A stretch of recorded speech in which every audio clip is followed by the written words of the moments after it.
Plane না তো গাড়ি এমনি স্কুটার না তো এটা গাড়ি এমনি হ্যাঁ। আমি যে ব্লগটা শেয়ার করতেছি এটা হচ্ছে 2025-এর 30 নভেম্বরের ব্লগ। ওই দিন আসলো আমার বোনের ছেলে কিয়ানের অন্নপ্রাশন। আর হ্যাঁ, আমি একটু বেশি লেটে চলতেছি, তোমরা একটু অ্যাডজাস্ট করে নিও। তো আমরা মোটামুটি 5:30 6টার দিকে আমরা বাইরে গেছি গা বিলোনিয়ার উদ্দেশ্যে আমার বোনের শ্বশুর বাড়িতে। এত সকালে বাইরনের কারণে ফ্যাটেরে কিছু দিছি না, ফ্যাট করতেছে খাওয়ান যায়। তারপর উদয়পুর দাঁড়াইলাম, এখানে অভিনন্দনের নলেন গুড়ের রসগোল্লা আর পুরি সবজি মাইরা দিছি। তারপর আমার বর খুব গভীর মনোযোগের সহিত গাড়ি চালাইতেছিল, কোনো দিকে না চেয়ে সেরা। এমন করতে করতে আমরা পৌঁছাই গেলাম গা আমরার গন্তব্যস্থল বিলোনিয়াতে। গিয়া দেখি তো বিরাট আয়োজন, কেট টেট সাজানো হয়ে গেছিলো গা বেলুন দিয়ে সেরা। আর একটু ইচ্ছা করতেছে কয়েকটা বেলুন খুলে নিক। তো এখানে আমার বোনের ছেলেরে বয়সে তারা কিছু রিচুয়ালস আসলো, অন্নপ্রাশনে যা যা রিচুয়ালস থাকে আর কি। বেচারারে ঠান্ডার ভিতরে বয়ে রাখছে, তো হ্যাঁ একটু মজাই করতেছিল। আর এদিকে আমরা সবাই নাচতেছিলাম, আর এই বেচারা রৌদ্রের ভিতরে দাঁড়ায় দাঁড়ায় এনজয় করতেছিল। আর অন্নপ্রাশনের যে যে রিচুয়ালস আছে এটি চলতেছিল, নান্দি মুখ। তারপর শুরু হইলো ঘট ভরা, কারণ হেরে স্নান করাইতে লাগবো ঠান্ডার ভিতরে। আর আমি দিকে রাখতেছিলাম, আমি গেছি না, আমি ডিউটি পালন করতেছিলাম। আর বাকিরা সবাই গেছে ঘট ভরতে। এখান দিয়ে ঘট টট বইরা এসেরা আমরা ধরলাম গেট। গেটের মধ্যে বিশাল মজা হয়েছে।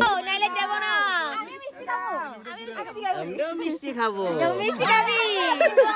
মিষ্টি খাবি তুমি, পয়সা দাও না হলে জায়গা পাবে না। জায়গা নাই ঘরের মধ্যে জায়গা।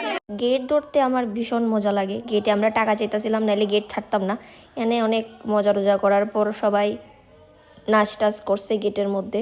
আর টাকা তো পাইলামই না, তার বদলে মিষ্টি পেলাম। ঠিক আছে, মিষ্টি দিয়ে কাজ চালিয়ে দিই। শুরু হয়েছে নেক্সট পর্ব, গায়ে হলদি লাগানোর পর্ব। এখানে কিয়ান পুরা কবির মতো বয়ে দিছে, আর আমরা একে একে গিয়ে সেরা এই বেচারারে ঠান্ডার ভিতরে হলদি লাগাইতেছিলাম।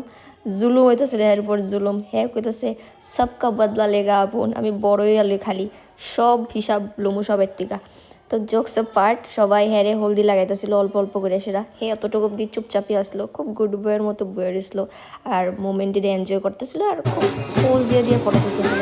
তারপর হ্যারে স্নান করানোর পর্ব চলছে, তো সবাই হ্যারে স্নান করাইতেছিল। আমার কষ্টই লাগতেছিল, ঠান্ডার ভিতরে কেমনি বয়ে রয়েছে কিছু বুঝে না।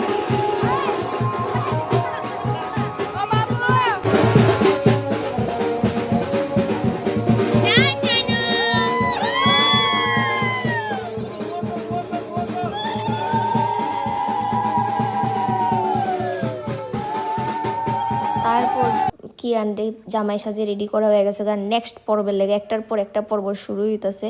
নেক্সট পর্ব হয়েছে, আমি আর আসলাম না, আমি খাইয়া দেয়া পড়ছিলাম, কারণ ওই দিন আসলাম আমার বান্ধবীর বিয়ে।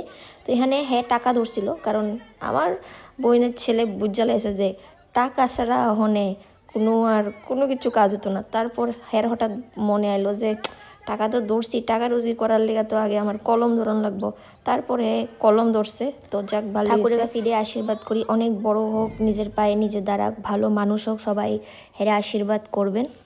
তারপর হ্যার মুখে ভাতের কিছু পিকচার শেয়ার করতেছি তোমার সাথে। বেচারাদের জোর জবরদস্তি খাওয়ানো হইতেছে, এগোতেছে এতদিন দুধ খাওয়াইয়া অক্ষণ আমারে খাওয়াইতেছ নিরামিষ। ঠিক আছে তোমরা খাও মাছ মাংস, আমি খাই নিরামিষ। এদিকেই আমার ব্লগের সমাপ্ত। তোমরা ভালো থাকো, টাটা।